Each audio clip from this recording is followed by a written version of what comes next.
থেকে সবথেকে বড় ক্রিমিনাল বামফ্রন্টের পুলিশও জীবন নিতে পারেনি। এদের ওপর মানুষের আশীর্বাদ থাকে, সাধারণ মানুষের আশীর্বাদ, ঈশ্বরের আশীর্বাদ থাকে।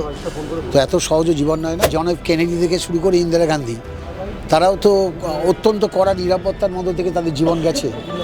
তো সবতেই এগুলো এইভাবে ব্যাখ্যা করা যায় না, মানে নিন্দার তো ভাষা নেই।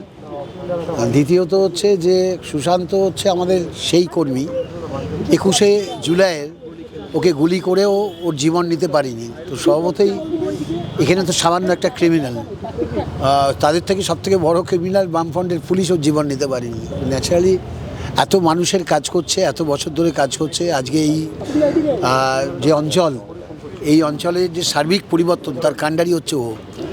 আজকে আমরা এই অঞ্চলটাকে যেভাবে চিনি, এত উন্নয়ন, 107-এর কাউন্সিলর হিসেবে কাজ করেছে, 108 একটা অনুন্নত অঞ্চল, সেই জায়গাটাকে ডেভেলপ করছে ও। স্বভাবতই এদের ওপর মানুষের আশীর্বাদ থাকে, সাধারণ মানুষের আশীর্বাদ, ঈশ্বরের আশীর্বাদ থাকে। তো এত সহজ জীবন নয় না। আমার ধারণা অপরাধী এবং যারা চক্রান্তকারী, যারা এর মধ্যে যুক্ত আছে, তারা ধরা পড়বে এবং এই গুলি করে বা এরকম হত্যার চেষ্টা করে ওর কাজকর্মকে দমন করা যাবে না। ও যেভাবে সক্রিয়ভাবে মানুষের পাশে থেকে কাজ করছে, কাজ করবে, এটা মানুষও বিশ্বাস করে, আমরাও করি। দাদা, আপনি তো একজন জনপ্রতিনিধি, তাহলে আপনি কতটা নিরাপদ? দেখুন, প্রথম কথা হচ্ছে যে এই সামাজিক ব্যবস্থার মধ্যে মানে নিরাপত্তা বলতে গেলে এগুলো একটা বিচ্ছিন্ন ঘটনা। তো এইরকম ধরনের বিচ্ছিন্ন ঘটনা ভারতবর্ষেও ঘটে, পৃথিবীর বিভিন্ন দেশে ঘটে। আমরা পৃথিবীর অনেক বড় বড় রাষ্ট্রনায়ক, তাদের দিকে জন এফ কেনেডি থেকে শুরু করে ইন্দিরা গান্ধী, তারাও তো অত্যন্ত কড়া নিরাপত্তার মধ্যে থেকে তাদের জীবন গেছে। তো সবতেই এগুলো এইভাবে ব্যাখ্যা করা যায় না।